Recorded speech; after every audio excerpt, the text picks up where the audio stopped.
Yeah. So in Town 3, I went to MMA with the choir. It was great. I bought a ukulele. That was great. And then we moved back to Place 1 in the middle of the year. And we had like 3 months of school left. We had to stop renting my viola for financial reasons.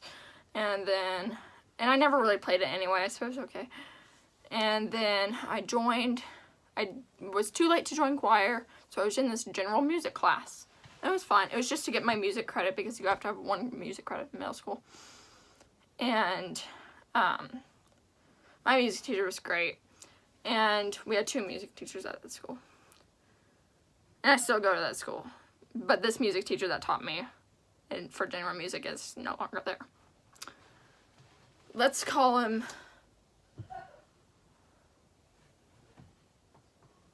Mr. H. So I was trying to get like as close as I can so that I can remember who he is in this world without actually giving his name, you know.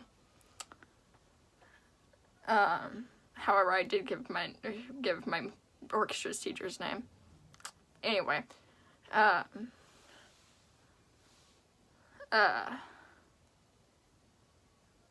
so Mr. H, he taught us, instead of teaching us recorders like most music teachers do, he taught us piano. And how he did this is he had a bunch of iPads, and he would have us learn little songs on our iPads with just this hand, our right hand, and like do 1, 2, 3, 4, 5, and which doesn't make any sense to me. I don't understand why anybody teaches their piano like that. Actually, I do understand, but it's just like I don't use that method. It doesn't make sense to me. So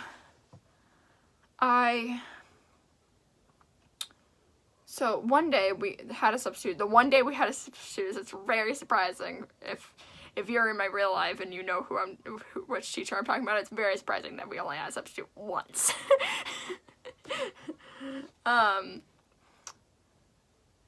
And so this substitute was like, "Oh, do any of you play piano?" And someone shouted out, "We all do!" And I just sat there thinking in my head, no, you don't play piano. And here's the reason why. You don't play piano because, do you have a piano at home? Probably not.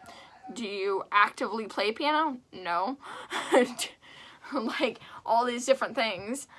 And, that, like, it's not very likely that everybody in the room owns a piano at their house and actively plays it. Or actively tries to learn it. Because otherwise you do not play piano. You're lying. Like I hate that moment when someone's like, "Oh, I can play piano, I can play Twinkle Twinkle Little Star," or something like that. I'm just like,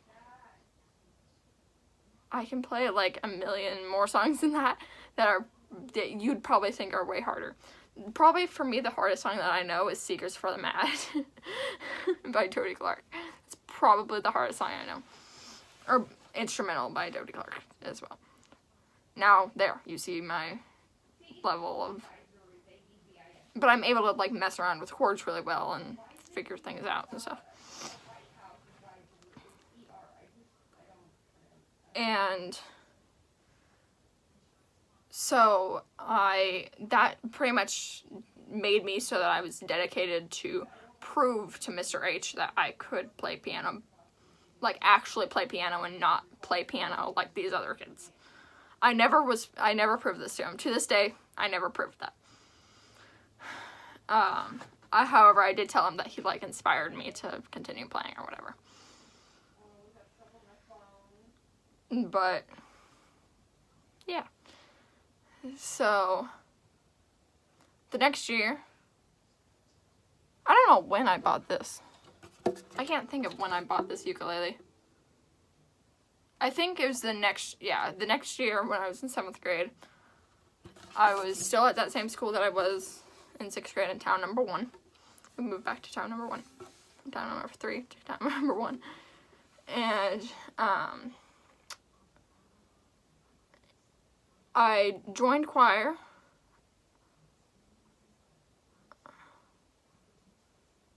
And my choir teacher's awesome. He's, like, recognized nationally, I'm pretty sure. He's number 6 in the state for teachers overall, not just music teachers. Yeah, he's awesome. So, yeah, and we have 9 choirs at our school. So, in the middle of that year, I got this. This is my tenor ukulele. Its name is SSHG. S standing for the music teacher that I have now. SH standing for Mr. H. And G stands for the music teacher that I had. Let's just call him Mr. G.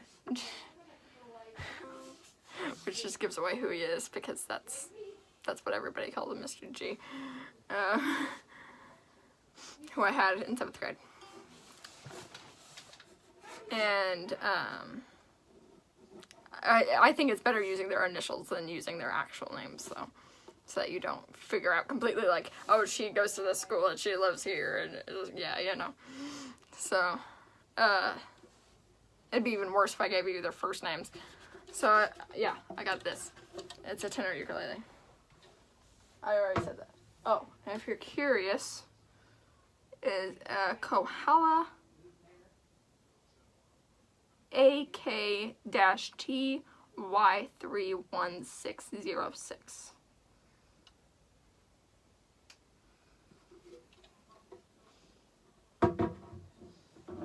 It has hardly any dents on it because I take care of that one. So, yeah, so I was in choir, and in the middle of, so I wanted to be in orchestra, but I joined band that year. But because of the way my schedule was, if I took orchestra, I couldn't take choir anymore. Like I couldn't take all 3, band, choir, and orchestra. Because choir was the hour. So since we have so many choirs, so I could either be in the choir during 2nd hour or the choir during 6th hour. But orchestra's 2nd hour and band 6th hour. So yeah, but I took 2nd hour choir, 6th hour band. And I believe I played with an Armstrong 4001 for clarinet. So yeah, I played that, and it was awesome. I loved that. And that's the clarinet that I want to buy, or I want to buy a Bundy Selmer. Yeah, and so I played in band, and we talked about me maybe joining orchestra again. So in the middle, I think it was July 30th, I got a viola. Here, I'll show it.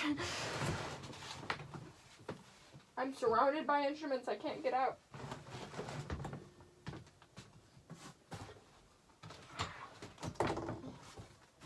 Whoops.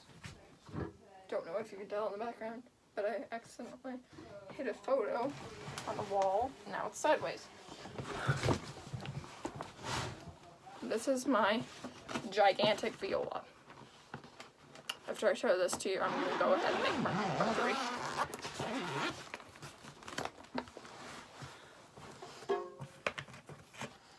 This is Karen the bow. Karen Asher. That's her name. I don't know why her name's Karen, it just is. And this is Effie.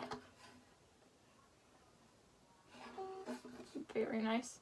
If you're wondering what this is Mendini by Cecilio.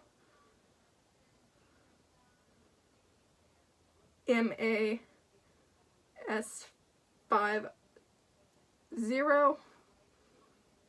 Oh, no, this, wait. Yeah, that's the model number. Sorry, I was about to read you the serial number. Serial number is 022-015-00469.